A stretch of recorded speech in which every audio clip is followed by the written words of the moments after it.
6 tahun di kota seperti Semarang, 6 tahun adalah waktu yang cukup untuk melihat sebuah gedung tua di kota lama direvitalisasi menjadi kafe yang ramai, atau menyaksikan sebuah jalan kecil di Tembalang berubah menjadi pusat kuliner yang padat bagi Luna. 6 tahun adalah waktu yang ia habiskan untuk membangun sebuah kehidupan, sebuah mimpi, sebuah masa depan, bukan untuk dirinya sendiri, tetapi untuk mereka. Sebuah kata jamak yang pusat gravitasinya selalu tertuju pada satu nama, Reza. Hubungan mereka adalah sebuah arsitektur yang Luna rancang sendiri fondasinya. Mereka bertemu di bangku kuliah, dua jiwa yang sama-sama berjuang di tengah panasnya Semarang. Luna, seorang mahasiswi desain komunikasi visual yang matanya selalu berbinar saat berbicara tentang ide-ide baru. Reza, mahasiswa teknik sipil yang ambisius, dengan catak biru mimpi, untuk membangun firma konstruksinya sendiri tergambar jelas di matanya. Cinta mereka tumbuh di antara tumpukan tugas akhir dan semangkuk tahu gimbal di pinggir jalan Simpang Lima. Reza adalah seorang visioner yang brilian, tetapi ia adalah seorang pemimpi tanpa modal, dan Luna, dengan cinta yang buta dan tulus, dengan sukarela menjadi modalnya, ia menjadi segalanya. Saat Reza butuh logo untuk proposal pertamanya, Luna begadang semalaman, mengubah sketsa kasar Reza menjadi sebuah identitas visual yang profesional. Saat Reza butuh uang untuk menyewa kantor pertamanya, sebuah ruangan sempit dan panas di sebuah ruko di daerah pedurungan, Luna tanpa ragu menggunakan uang tabungan yang seharusnya ia pakai untuk melanjutkan studi masternya. "Ini investasi kita, Sa," kata Luna saat itu, sambil tersenyum menenangkan Reza yang tampak merasa bersalah. "Aku percaya padamu lebih dari siapapun," dan Reza memeluknya erat, membisikkan janji-janji yang terasa begitu nyata. "Suatu hari nanti, Lun, semua pengorbananmu ini akan aku bayar lunas. Kita akan punya rumah besar di Candi, dan aku akan membangunkanmu sebuah galeri seni paling indah di kota ini, aku janji." Luna memegang janji itu seperti sebuah relik suci. Ia menjadi mitra tak terlihat di Reza Cipta Persada. Siang hari ia bekerja sebagai desainer grafis di sebuah perusahaan, malam harinya ia menjadi manajer keuangan, admin, dan bahkan petugas kebersihan untuk firma rintisan Reza. Dia merelakan waktu istirahatnya, menolak ajakan teman-temannya, hanya agar ia bisa memastikan mimpi Reza tetap berjalan. Ia adalah fondasi yang tak terlihat, terkubur dalam-dalam di bawah bangunan megah bernama ambisi Reza, dan ia bahagia dengan peran itu, karena ia percaya suatu hari nanti dia akan menjadi penghuni utama di puncak menara yang mereka bangun bersama. Waktu berjalan, dan seperti yang Luna yakini, Reza Cipta Persada mulai terbang. Nama Reza mulai dikenal di kalangan pengembang properti di Semarang. Proyek-proyek kecil mulai berdatangan, dari renovasi rumah hingga pembangunan ruko. Kantor mereka pindah ke sebuah gedung yang lebih representatif di Jalan Pemuda. Reza merekrut beberapa staf baru. Seiring dengan naiknya kesuksesan Reza, ia mulai berubah perlahan, tapi pasti dulu. Setiap keputusan kecil selalu mereka diskusikan bersama di warung angkringan favorit mereka kini. Reza seringkali mengambil keputusan sendiri, dan Luna baru mengetahuinya setelah semua terjadi. "Aku lupa kasih tahu kamu, sayang, tadi sibuk sekali," adalah kalimat yang semakin sering Luna dengar. Pembicaraan tentang pernikahan, yang dulu menjadi topik hangat di antara mereka, ini selalu ditanggapi dengan helaan napas panjang oleh Reza. Suatu malam, setelah menghadiri pernikahan sahabatnya, Siska, Luna mencoba mengangkat topik itu lagi. "Lihat Siska tadi, bahagia banget ya, Sa," pancing Luna saat mereka dalam perjalanan pulang, melintasi gemerlap lampu kota di turunan Gombang. "Kapan ya giliran kita?" Reza tidak langsung menjawab, dia hanya fokus pada jalanan di depannya. "Sabar ya Lun, aku belum siap." "Belum siap?" tanya Luna, hatinya sedikit mencelos. "Apanya yang belum siap?" "Firma kamu sudah stabil, kita sudah bersama 6 tahun, Sang, justru karena itu." Nada suara Reza sedikit meninggi. "Firmaku baru mulai stabil, aku baru saja dapat proyek perumahan di BSD City.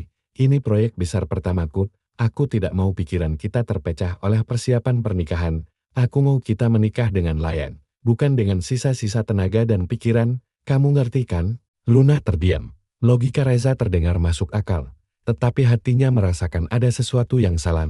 Setiap kali ia mendekati garis finish, Reza seolah memindahkannya lebih jauh lagi. Namun, cinta membuatnya memilih untuk percaya. Ia kembali menelan kekecewaannya, meyakinkan dirinya sendiri bahwa penantian ini akan sepadan. Reza mulai bergaul di lingkaran yang baru, lingkaran para pengembang kaya, para sosialita, dan para pejabat kota. Luna sering diajak, tetapi ia selalu merasa seperti orang luar. Percakapan mereka tentang saham, golf, dan liburan ke Eropa terasa begitu asing baginya. Saat ia mencoba bergabung, ia merasa tatapan Reza seolah berkata, "Kamu tidak akan mengerti." Ia mulai merasa kecil. Wanita yang dulu menjadi mitra diskusi Reza yang sepadan, kini terasa seperti aksesori yang ketinggalan zaman. Untuk mengimbangi itu, ia bekerja lebih keras lagi. Ia mengambil beberapa proyek sampingan, menabung lebih banyak, berharap suatu hari nanti saat Reza akhirnya siap, dia bisa mempersembahkan tabungan itu dan berkata,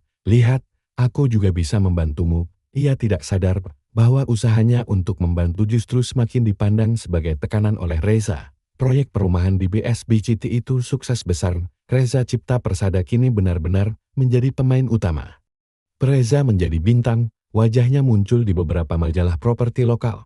Ia diundang menjadi pembicara di seminar-seminar. Bagi Luna, ini seharusnya menjadi momen kemenangan mereka, momen di mana semua janji akan ditepati. Namun, yang terjadi justru sebaliknya. Reza menjadi semakin jauh, semakin sulit dijangkau. Ia membangun sebuah dinding transparan di antara mereka. Luna bisa melihatnya, tetapi tidak bisa menyentuhnya. Di saat itulah, sebuah nama baru mulai sering muncul dalam cerita-cerita Reza. "Anissa, tadi aku rapat dengan pihak bank. Kebetulan ketemu Anissa di sana. Dia ternyata bekerja di bagian kredit." Cerita Reza suatu malam. "Baik banget orangnya, sederhana. Dia bilang dia lebih suka menghabiskan akhir pekannya dengan ikut kegiatan sosial di panti asuhan daripada nongkrong di cafe mahal." Ada nada aneh dalam cara Reza mengucapkan kata sederhana, sebuah penekanan yang seolah ditujukan untuk menyindir Luna, yang baru saja minggu lalu mengajaknya mencoba restoran baru yang sedang hits. Nama Anissa terus muncul. "Anissa tadi titip salam buat kamu." Anissa itu orangnya penurut banget ya. Apa kata orang tuanya selalu diikuti. Bersama Anissa itu rasanya damai. Tidak ada tekanan apa-apa. Setiap kali nama itu disebut, hati Luna seperti disayat sembilu. Reza secara halus mulai membangun sebuah perbandingan. Di satu sisi, ada Anissa wanita sederhana, penurut, dan damai. Di sisi lain ada dirinya, yang di mata Reza kini mungkin tampak sebagai wanita yang rumit, ambisius, dan penuh tuntutan. Padahal, tuntutan satu-satunya yang pernah Luna minta adalah sebuah kejelasan. Luna merasa dirinya mulai gila. Ia mencoba mengubah dirinya. Ia berhenti bertanya tentang pernikahan. Ia mencoba menjadi lebih sederhana. Ia menolak ajakan teman-temannya untuk pergi ke kafe, memilih untuk memasak di rumah, berharap Reza akan menghargainya. Tapi semua itu terasa sia-sia. Reza tetap jauh. Puncaknya adalah saat Luna menemukan sebuah kotak peluru kecil berwarna merah di laci mobil Reza. Secara tidak sengaja, jantungnya berdebar kencang. Ia membukanya dengan tangan gemetar. Di dalamnya ada sepasang cincin pernikahan yang indah. Harapan membuncah di dadanya. Apakah ini saatnya? Apakah Reza akhirnya akan melamarnya? Ia menyimpan kembali kotak itu. Hatinya dipenuhi kegembiraan yang meluap-luap.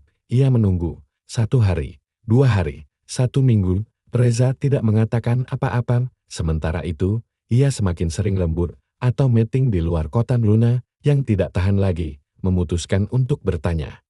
Ia memilih Simpang 5 sebagai tempat pertemuan mereka, sebuah tempat yang penuh kenangan. Di sanalah, bertahun-tahun yang lalu, di tengah keramaian pasar malam, Reza pertama kali menggenggam tangannya dan berjanji akan selalu menjaganya. "Aku menemukan ini di mobilmu," kata Luna. Meletakkan kotak beludu itu di atas meja, ia mencoba tersenyum, mencoba membuat suasana menjadi romantis. Reza menatap kotak itu, dan ekspresi wajahnya bukanlah kebahagiaan, melainkan kepanikan. "Lun, aku." Ia tergagap. "Ini untukku kan?" tanya Luna. Suaranya mulai bergetar. "Kamu akhirnya siap, kan, Za?" Reza tidak bisa menatap mata Luna. Ia menunduk, menatap cangkir kopinya yang sudah dingin, dan kemudian ia mengucapkan kalimat-kalimat yang menghancurkan seluruh dunia Luna hingga menjadi debu. "Maafkan aku, Lun," bisiknya. Suaranya nyaris tak terdengar. "Cincin itu bukan untukmu." Waktu seolah berhenti, suara riuh Simpang 5 mendadak senyap. "Bukan untukku," ulang Luna, tidak percaya dengan apa yang ia dengar. "Lalu untuk siapa?" Reza menarik napas panjang. seolah mengumpulkan sisa-sisa keberaniannya yang terakhir. Untuk Anissa, aku sudah melamarnya. Kami akan menikah bulan depan. Jika sebuah petir bisa menyambar di bawah langit yang cerah, maka itulah yang dirasakan Luna saat itu. Tubuhnya kaku, napasnya sesek, rasa sakitnya begitu luar biasa hingga ia tidak bisa merasakan apa-apa lagi. Kenapa? Hanya itu kata yang berhasil keluar dari bibirnya yang keluh. Karena bersamanya terasa mudah. Lun, jawab Reza. Kini ia berani menatap Luna, tetapi tatapannya dingin dan penuh pembelaan diri. Dia sederhana, dia tidak pernah menuntut apa-apa dariku, bersamanya, aku merasa damai. Aku tidak merasa seperti sedang dikejar-kejar tenggat waktu, tidak seperti saat bersamamu. Tamparan itu tidak mengenai pipi Luna, tetapi langsung menghantam ulu hatinya. Jadi, semua pengorbanannya, semua dukungannya, semua kesabarannya selama 6 tahun, di mata Reza hanyalah sebuah tekanan. Cintanya dianggap sebagai sebuah tuntutan. Jadi, aku ini apa bagimu selama ini, Zeta? Tanya Luna, air mata akhirnya mengalir, panas dan penuh penghinaan. Kamu penting bagiku, Lun, sangat penting, kata Reza, tapi mungkin kita memang tidak ditakdirkan bersama. Aku butuh seseorang yang bisa mengerti bebanku, bukan menambahnya. Cukup sudah, Luna tidak perlu mendengar lebih banyak lagi. Ia berdiri, menatap pria yang pernah menjadi seluruh dunianya itu untuk terakhir kalinya. Kamu benar, kata Luna. Suaranya terdengar anehnya tenang di tengah badai di dalam dirinya. Kita memang tidak ditakdirkan bersama, karena aku pantas mendapatkan seseorang yang melihat dukunganku sebagai cinta, bukan sebagai beban, dan kamu pantas mendapatkan wanita sederhana yang kamu inginkan. Semoga kamu bahagia dengan kemudahan yang kamu cari. Ia berbalik dan berjalan pergi, meninggalkan Reza sendirian dengan 2 cangkir kopi yang sudah dingin dan sepasang cincin yang bukan untuknya. Ia berjalan menembus keramaian Simpang 5, tidak peduli pada tatapan orang-orang. Setiap langkah terasa seperti menginjak pecahan kaca. Tetapi ia terus berjalan, dia harus menjauh. Sebelum ia benar-benar hancur di tempat itu, Luna tidak pulang ke apartemennya. Ia tidak ingin melihat setiap sudut yang mengingatkannya pada Reza. Kakinya membawanya tanpa tujuan, hingga ia tiba di kota lama. Di tengah bangunan-bangunan kolonial yang megah, namun tampak lelah dimakan usia, Luna merasa menemukan refleksi dari dirinya sendiri, indah, tetapi rapuh, dan penuh dengan reruntuhan. Ia duduk di tangga gereja Belenduk yang ikonik, membiarkan malam yang dingin memeluknya. Di sanalah, sahabatnya, Siska, menemukannya beberapa jam kemudian. Setelah puluhan teleponnya tidak diangkat, Siska tidak banyak bertanya, ia hanya duduk di samping Luna, merangkul bahunya yang bergetar hebat. Glenn, di sanalah, dalam pelukan sahabatnya, Luna akhirnya menangis sejadi-jadinya. Ia menangisi 6 tahun hidupnya yang sia-sia, ia menangisi cinta tulusnya yang dianggap sampah, ia menangisi kebodohannya sendiri yang telah begitu lama buta. Dia tidak pantas mendapatkanmu, Lun, bisik Siska, suaranya penuh amarah. Pria macam apa yang tega melakukan ini? Dia itu pengecut. Dia tidak bisa menangani wanita kuat sepertimu. Jadi dia mencari wanita yang bisa ia kendalikan agar dirinya merasa hebat.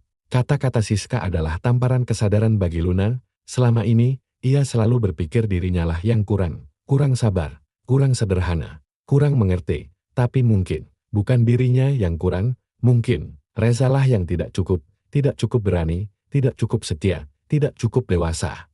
Malam itu, di antara dinding-dinding bisu kota lama, Luna mengambil keputusan pertamanya untuk dirinya sendiri. Ia akan menghapus Reza dari hidupnya sepenuhnya. Prosesnya tidak mudah. Menghapus jejak seseorang dari 6 tahun hidupmu sama sulitnya dengan mencoba mengeringkan lautan dengan sebuah sendok. Setiap lagu, setiap sudut kota, setiap aroma kopi, semuanya memicu kenangan. Ada hari-hari di mana Luna hanya bisa meringkuk di tempat tidur. Merasa tidak punya kekuatan bahkan untuk sekadar bernapas. Tetapi ia memiliki Siska, dan ia memiliki sisa-sisa kekuatan di dalam dirinya yang menolak untuk padam. Ia mulai dari hal-hal kecil. Ia memblokir nomor Reza, menghapus semua foto mereka, dan mengemas semua barang pemberian Reza ke dalam sebuah kotak kardus besar yang ia buang ke tempat sampah. Lalu, ia menumpahkan seluruh rasa sakitnya ke dalam satu-satunya hal yang masih ia miliki, pekerjaannya. Ia kembali ke dunianya, dunia desain. Tetapi kali ini, karyanya berbeda, ada sebuah kedalaman emosi yang baru, sebuah keberanian yang lahir dari kerapuhan. Desain-desainnya tidak lagi hanya indah secara teknis, tetapi juga memiliki jiwa. Ia memutuskan untuk berhenti dari pekerjaannya dan memulai usahanya sendiri. Sebuah studio desain butik yang ia beri nama Studio Pagi, sebagai simbol dari awal yang baru. Klien pertamanya adalah seorang teman lama, lalu dari sana, dari mulut ke mulut, reputasinya mulai terbangun. Klien-klien besar mulai berdatangan, terkesan dengan gayanya yang segar dan penuh makna. Luna menemukan bahwa energi yang dulu ia curahkan untuk membangun mimpi Reza, kini bisa ia gunakan untuk membangun kerajaannya sendiri, dan hasilnya jauh lebih memuaskan. Suatu pagi buta, ia menyetir mobilnya sendirian ke Bukit Gombel. Dari sana, ia menyaksikan matahari terbit di atas kota Semarang, saat bola api oranye itu perlahan muncul dari cakrawala, mewarnai langit yang kelabu menjadi cerah. Luna merasakan sebuah kelegaan yang luar biasa. Dia telah melewati malamnya yang paling panjang, dan kini, fajar akhirnya tiba. Beberapa minggu kemudian, sebuah undangan berwarna gading tiba di alamat kantor barunya, undangan pernikahan Reza dan Anissa. Tangannya tidak gemetar saat membukanya. Hatinya tidak sakit, dia hanya menatap undangan itu dengan tatapan datar, lalu membuangnya ke tempat sampah, tanpa berpikir dua kali. Bab itu telah benar-benar berakhir. 2 tahun telah berlalu, Studio Pagi kini menjadi salah satu studio desain paling disegani di Semarang. Luna telah menjadi seorang wanita yang berbeda, ia lebih percaya diri, lebih bijaksana. Dan matanya memancarkan ketenangan yang didapat dari badai yang telah berhasil ia lalui. Ia tidak sendirian lagi. Ada seorang pria di sampingnya sekarang. Namanya Banyu, seorang fotografer alam yang ia temui di sebuah proyek kolaborasi. Banyu adalah air yang menenangkan bagi api semangat Luna. Ia mencintai Luna apa adanya, dengan semua bekas lukanya, bersama Banyu. Cinta terasa begitu mudah, begitu damai, tidak ada teka-teki, tidak ada penantian. Suatu sore, saat mereka sedang menikmati kopi di sebuah kafe di kota lama, tempat yang dulu menjadi saksi bisu kesedihannya takdir mempertemukan mereka, Reza masuk ke kafe yang sama. Ia tidak sendirian. Di sampingnya ada Anissa, yang sedang menggendong seorang bayi. Reza tampak terkejut melihat Luna. Ia terlihat lebih tua, senyumnya tidak lagi selebar dulu, ada gurat kelelahan di wajahnya. Pandangan mereka bertemu selama beberapa detik. Di mata Reza, Luna melihat sebuah kilatan penyesalan yang tak terucapkan. Dia melihat seorang pria yang mungkin telah mendapatkan kemudahan yang ia cari, tetapi kehilangan sesuatu yang jauh lebih berharga, sebuah gema dari cinta yang tulus. Luna hanya tersenyum tipis, sebuah senyum sopan, lalu kembali mengalihkan perhatiannya pada Banyu. Yang sedang menceritakan lelucon lucu. Ia menggenggam tangan Banyu di atas meja. Reza mengerti, ia hanya mengangguk pelan, lalu berbalik dan berjalan menuju mejanya di sudut lain. Luna menatap keluar jendela ke arah jalanan kota lama yang ramai. Ia tidak lagi merasakan apa-apa untuk Reza, tidak ada benci, tidak ada cinta, hanya sebuah pemahaman yang damai. Terkadang, cinta yang tak berbalas, atau yang dikhianati, bukanlah sebuah akhir, itu adalah sebuah detoks. Sebuah proses pembersihan yang menyakitkan, yang diperlukan, agar kita bisa siap menerima cinta yang lebih sehat, cinta yang lebih pantas kita dapatkan. Garis waktu yang dulu terhapus, kini telah ia tulis ulang dengan tinta emas kebahagiaannya sendiri, dan kali ini, dia adalah satu-satunya arsitek dari takdirnya.